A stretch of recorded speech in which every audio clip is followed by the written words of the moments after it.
back to Open Studios right here on your DSTV channel 263. Still with myself, Phemelo Mhlanga. And of course, right now we are in the last segment of the show here with Cindy. And we're talking about some of the books that she's written and the importance of you actually going out there, and reading books that educate you. Now, Cindy, tell us firstly about this book, The Deadly Seduce. I find it very interesting. Even its cover, man, it's very, very... Yeah, this book was actually written in 2013 already, after I was diagnosed with HIV myself. When you go out dating, you certainly don't want to put yourself in a position to attract HIV firstly, or STIs. Yeah. When I speak about HIV, people are kind of like tired of about speaking around that topic. But it's something that you have to be alert to. Yeah, true. And going out and finding content that is written by somebody that's actually experienced certain issues in their life will educate you far more than you can honestly believe. True. I mean, and I'm not just talking about this on my own. And I'm aware that the youth goes out and rather checks everything out online, but they forget to go and read hard copy books. It's not a thick book. It'll take you 2 hours max to read it. But you'll be much more informed when you go out and start dating. It's child friendly, so it's nothing crude or nasty in there. So, there's no reason why you should not be purchasing these sort of items for your child. Yeah, they say experience is the best teacher, right? Absolutely. It is very important. Absolutely. Now we are faced with a lot of people. There's a lot of people out there who we find them being exposed to different kind of diseases, and actually they hide. The people who get infected out there, like it is, they are afraid to actually come out and speak about it. We find high rates of pregnancy, even within children. Now, would you say that this is actually caused by dating continuously, or lack of education, as far as I'm concerned, and the fact that the youth come to me quite a lot, and are saying that they've got an infection or they have to go for an HIV test and they're terrified. They obviously have not been educated enough. And with the school subjects that they've got, they're not getting educated enough there either. But it's not the school's duty to do that. It is the parents' duty to educate their children. And even if they bring people like myself into the schools to discuss such things with the youth, I mean, hello, we're quite happy to do it. And it was sad. I actually spoke to somebody the other day that was a psychologist. I bumped into her in a coffee shop. And the sad thing is she told me that the school that she's a psychologist at does not address sex at all, because they're a religious-based school. And that frightens the hang out of me. It really does, man. I just don't get it.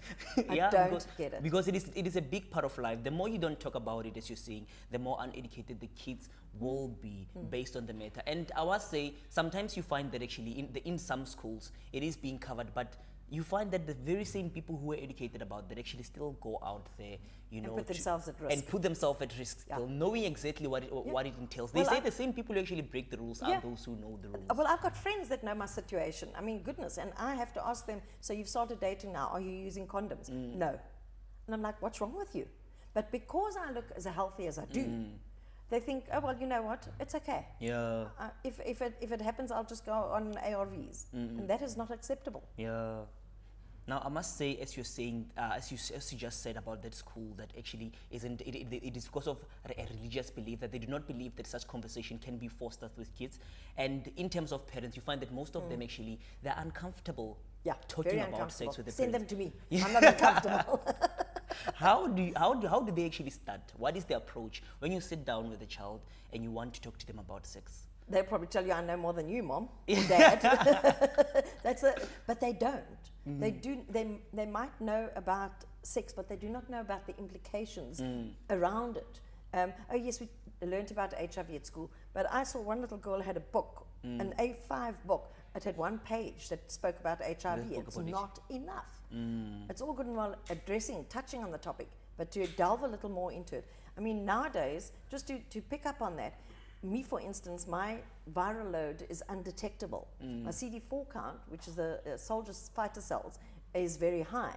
So I cannot actually transfer my virus onto anybody. And people are not aware of that. But you don't want to get into that situation because you don't want to go through the unnecessary evils that HIV can be causes of. I mean, you don't want to have shingles, pneumonia, TB, meningitis, strokes, like I've had all of that, and cancer. You don't want to go through that. So be aware that you need to educate yourself. You need to educate yourself and know what is right and what isn't right to do. And I must say, even also within a group of friends, I'm speaking also from my friendship experience, that it's not easy for friends to actually be sitting down and talking about these matters. I must say, especially young kids. Young kids, With my friends, like it is a very an awkward conversation to have with your friend, to actually speak about what you do. Like it feels so embarrassing and it feels so wrong to be talking about such conversations. But we've grown so much in other ways, but not in the way of speaking openly about taboo subjects. And we have to actually start addressing it. I mean, again, saying bring people like myself into the schools. We'll talk about it. It'll get the conversation going. We need to speak to the parents at their PTA meetings. And then it'll make it a lot easier. Oh, well, we went to the PTA meeting, we had a guest speaker there, and she spoke about this. What do you know about this? That's how you already got an opening to a conversation. Now, let's speak now about the approach of talking to the people. Like in this case, we find that speakers who actually speak about HIV and sex and all that, they advise kids more to abstain while we all know that it's not going to happen. Yeah, we know that. So what is the best approach actually to be talking about such matters? You need to give a variety of options, because we all know kids are having sex, they're having unprotected sex, but have protection available to them, not necessarily in the schools, but you know what, this is how you can protect yourself, this is what you can do, this is what you will happen if you don't, this is what can happen, this is what can't happen. You've got to give the youth options, and that is how I would address it anyway. I mean, I'm terribly open about it. Well, I can see, and it's very important also to be open with all those matters. But I must say, it's been absolutely amazing having you. Now, tell us about how we could actually be able to get hold of some of your material. Well, the easiest way to find me is, because I know nobody can remember my surname, nobody has a clue how to spell it. So all I tell everybody is Google Cindy HIV. And you'll find me. All right, Cindy HIV, and they're definitely going to find you there. All right, I'm going to try that just after this. I'm sure you will. Well, thank you so much. It's been absolutely amazing having you on the show. You are absolutely the best. I've learned so much. And, you know, I'm actually going to be having more of these conversations with my friends. Fantastic. I must say, immediately after this, I'm going to say, guys, we need to sit down and talk about this. It's been amazing having you. Everything of the best, nothing but the best. Thank you very much. Yeah, man. And also, thank you also to you guys for joining us today on the show. It's been absolutely amazing. Dating, sit down and think about the relationship that you're on, if you're in a relationship, and think whether is it really a love relationship or it's just about dating. And if you're not, think about it, man, before you got into any dating, whether is it a love relationship or not. There's no such thing as Mr. Right or Mrs. Right. Just get into a relationship and learn about a person and see if you guys could actually relate to each other. Thank you so much for joining us, and remember to find out more about our show, visit our Facebook page, that is of course Cape Town TV. From myself, Pimelo Mhlanga, aka the P Master, and everyone else from the studio, have a blessed one.